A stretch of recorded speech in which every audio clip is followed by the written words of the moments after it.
प्राथमिक विद्यालय खेरा तलवाचक में कार्यरत हूँ। मैंने अच्छी आदतों का निर्माण पर एक टीएलएम बनाया है और उसको अप्लाई किया है।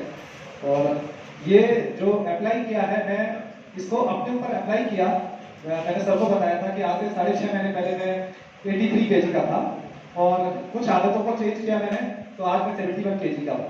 तो मुझे लगा कि मैं कुछ आदतें थोड़ी सी चेंज करके अपनी लाइफ में चेंजेस ला सकता हूँ। तो छोटे छोटे बच्चे हैं, उनकी लाइफ में भी चेंजेस आ सकते हैं।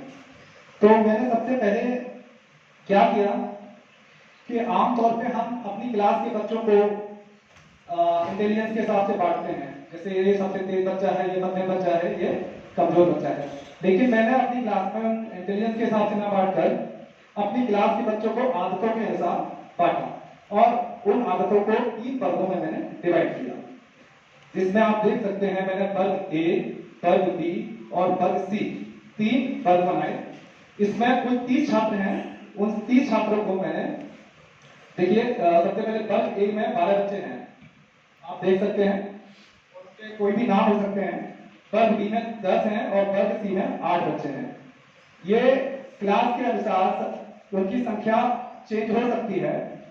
तो सबसे पहले वर्ग ए के बच्चे हैं, उनको मैंने प्रतिदिन मैं रखा, जैसे उनकी विशेषताएं बता दूं, उनको रखा जैसे प्रतिदिन विद्यालय आते हैं, यूनिफॉर्म में आते हैं, साफ सफाई का ध्यान रखते हैं, कक्षा में ध्यान लगाते हैं, शिक्षकों एवं बड़ों का सम्मान करते हैं एवं गृह कार्य करके लाते हैं।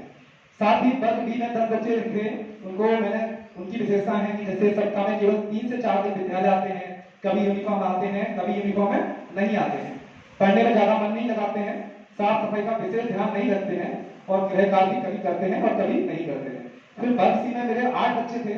उन बच्चों की विशेषता ये थी कि विद्यालय कभी कभी आते हैं और फिर बहुत लंबे समय के लिए गायब हो जाते हैं, जो मुझे लगता है कि बेसिक्स में सबसे बड़ी समस्या है। फिर उनमें यूनिफॉर्म कभी पहनकर भी नहीं आते हैं और साफ सफाई का बिल्कुल भी ध्यान नहीं रखते हैं।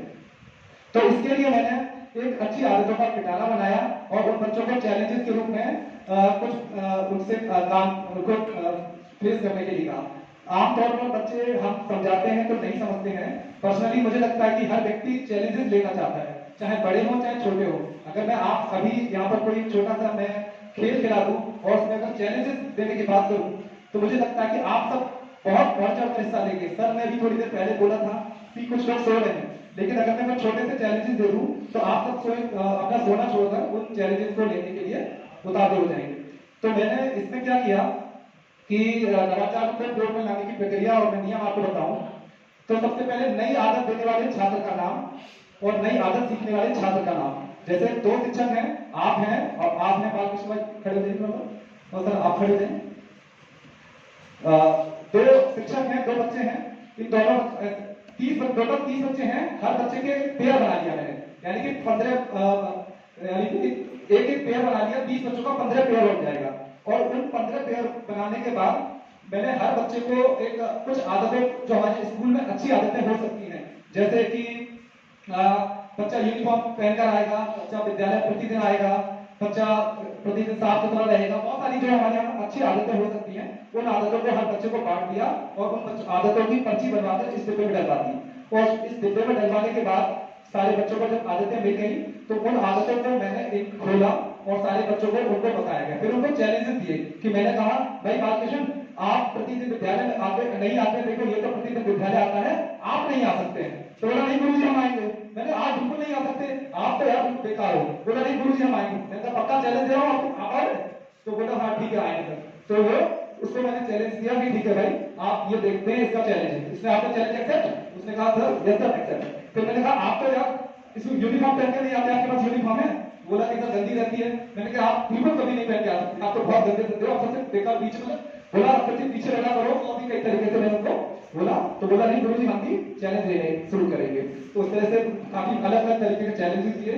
तो इसका नियम मैंने ये किया कि प्रत्येक शनिवार को जैसे 2 घंटे होता है, उस दिन हम 2 घंटे इस पे नवाचार कर सकते हैं, बच्चों को ये बता सकते हैं। और प्रत्येक वर्ग के प्रत्येक बच्चे को आदत परिवर्तन का चैलेंज मिलेगा, यानी कि जो 30 बच्चे हैं हर बच्चे को 30 के 30 बच्चों को उनको आदतों को चेंज करने के लिए चैलेंज देंगे। फिर प्रत्येक छात्र एक बार में केवल एक आदत बदलने का चैलेंज लेगा। अगर मैंने आपसे कहा कि आप प्रतिदिन यूनिफॉर्म पहन के आएंगे, आप प्रतिदिन नहाकर आएंगे, आप प्रतिदिन एक पेड़ में पानी डालेंगे, आप प्रतिदिन प्रार्थना सभा में उपस्थित होंगे, तो ये 70 चैलेंजेस के रूप में मैंने उनको दिया। फिर प्रत्येक छात्र का एक जोड़ीदार जरूर बनाया, ताकि जोड़ीदार बनाने का मतलब मेरा मकसद ये था कि आप दोनों को जब जोड़ीदार बनाया तो आप उनको प्रेरित करेंगे, आप इनको प्रेरित करेंगे। विद्यालय आने से पहले बोलिए भाई आपको प्रतिदिन नहा के आना है, तुम अभी नहाए नहीं हो, देखो तुम्हारा चैलेंज टूट जाएगा। तो कहा हाँ यार ठीक है नहाता हूँ। वो बोलेगा आपको प्रतिदिन प्रार्थना सभा में जाना है, आप प्रार्थना सभा में नहीं पढ़ पाओगे, जल्दी चलो, इस तरीके से। और आगे में आदतों में परिवर्तन आने पर या चैलेंज जीतने पर 21 दिन के बाद आप उन बच्चों को कुछ पारितोषिक के रूप में कोई भी गिफ्ट या इनाम आप उनको देंगे, तो जिससे बच्चों को मोटिवेशन मिलेगी और उनको सम्मान दे सकते हैं। और इसमें मुझे लगता है कि ये जैसे आप सब लोग बहुत विद्वान हैं और सब कई सारी संप्राप्तियां प्राप्त हो रही हैं, लेकिन अगर मुझे लगता है अगर आप ठंडे दिमाग से इस चीज को सोचें, हैबिट्स की बात मैं कर रहा हूं, तो इससे मुझे लगता है कि दुनिया की हर संप्राप्तियां प्राप्त हो सकती हैं। ऐसी कोई संप्राप्ति नहीं है कि जो हम इस हैबिट्स को चेंज करके, अपनी आदतों को चेंज करके, कोई ऐसी संप्राप्ति नहीं है, कोई ऐसा अच्छा पॉइंट नहीं है कि जो हमें प्राप्त ना हो सके। यानी कि हैबिट्स बहुत जरूरी है। इस तरीके से हैबिट्स का पिटारा बनाया और ये काफी कारगर है। अगर आप विद्यालय में इसको करके देखेंगे तो आपको इसका बहुत अच्छा रिस्पॉन्स मिलेगा। और एक वीडियो बनाया हूँ, तो हो सकता है आप लोगों के साथ वो वीडियो भी शेयर कर दूंगा कि मैं प्रॉपर अगर किसी लोगों को समझ में आया हो कि क्या है, मैं वीडियो शेयर कर दूंगा तो आपको समझ में आएगा कि वास्तव में ये बहुत कारगर है और बहुत बच्चों को मजा आता है, चैलेंजेस लेते हैं बच्चे। धन्यवाद।